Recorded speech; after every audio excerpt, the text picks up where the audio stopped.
The policy response from the government is this clean energy future, and I believe you've been through this in some detail. The companies have to get these certificates somehow, and they can either buy them directly from the government.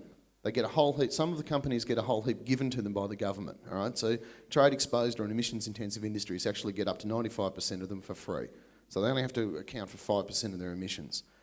But importantly for us, from the farming sector, is that companies can purchase these from the domestic and international offsets market.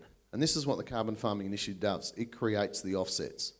All right, so companies can go out and purchase these certificates off someone who can produce them cheaper. It might be cheaper to grow trees and offset your emissions that way than it is to change your facility over.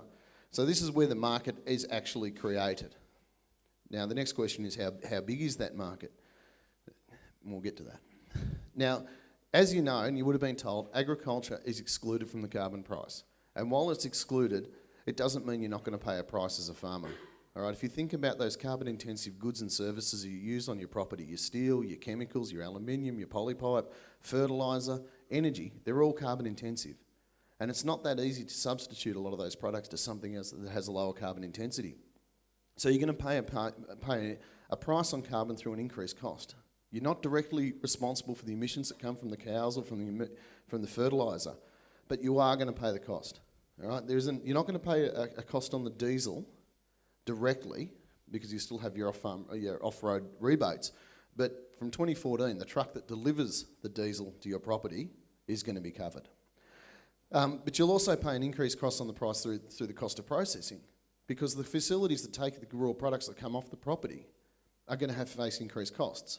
So you sort of good possibility of getting squeezed at both ends. So you're going to have higher input costs, and you're going to have the people who process your facilities at the other end. Because those companies are the ones that are actually going to have to pay the carbon price, the refineries, the fertiliser producers, the milk processors, etc. And this is where the market gets a little interesting, because they're the companies that that take your products, and some of them are the very companies that require your offsets. And this is where the market starts to develop, particularly for things like milk producers or milk processors. It'll make a lot more sense. If they have to pay a carbon price, it makes a lot more sense for them to buy the carbon off their producers than it does to send the money to Canberra. So there is an opportunity to develop these markets, and this is why the Carbon Farming Initiative has been developed. And that the reason is to create this market so that we can find the lowest cost of abatement. All right? So hopefully the market will do that. And many farmers actually expect that the agriculture will be a covered sector eventually. I don't buy that. I don't think it will be in the future, but some people believe it will. So the Clean Energy Future and the Carbon Farming Initiative are the two policy responses that the government has. Now, they are completely separate pieces of legislation, but they are linked. And the linkage occurs in that ability to create and sell offsets. If a company doesn't want to pay the government any money, they have to get their offsets or the certificates from somewhere, so they buy them from the Carbon Farming Initiative. Now, during the first 3 years of the scheme, from 2012 to 15, there's a quantitative restriction on the amount of carbon that people can buy out of the Carbon Farming Initiative, and that works out to about 5% of emissions. Now, even at 5% of emissions, that works out to around about 17.5 million tonnes of carbon dioxide equivalents or carbon credits that can be sold from farmers to businesses. That works out in current prices at around $1.25 billion. That's a lot of money. After 2015, they can buy all their carbon credits off Carbon Farming Initiative. There's no possible way that farmers or landholders can deliver the amount of carbon that the market requires. We have standing orders now for every single tonne of carbon credit that we can create at Australian Carbon Traders. All right, so everything we can get, and that's just one company.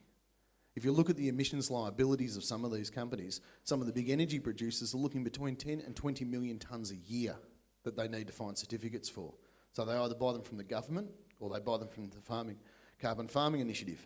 During the first 3 years, with this fixed price period, the government pretty much knows that they cannot produce that we can't produce the carbon as farmers. We can't get these offsets. We can't get them into the market. So the only way for these companies to actually offset their emissions is to buy compliance certificates directly from the government at $23 a tonne. What it does, it raises a lot of money. And with that money, they're putting a fair bit of it back into the community, into the agricultural sector. Now, the big difference between the agricultural sector and every other sector of the economy is no one else can create carbon offsets. You can't do it in the energy sector, you can't do it in the transport or the manufacturing sector. It is only agriculture that can create these offsets. So in one regard, whilst you are going to be squeezed from the carbon price affecting your processing and your supply chain, you're the only sector of the economy that can actually do anything about it. But you're also going to get a fair bit of funding. There's $1.7 billion worth of funding over the first 6 or 7 years. And the majority of that is bundled up in a thing called the Biodiversity Fund, where you can have this $946 million to go out and protect biodiversity assets, enhance biodiversity assets, plant trees, look after wetlands and things like that, and create carbon credits and sell them. So you're going to get a double whammy. You'll get the funding to do most of the project, and then you'll be able to sell the carbon credits into the market as well. And there's also some other funding out there, including $250 million to the Non-Kyoto Fund, which will make a little bit more sense to you in the future as we get through this presentation.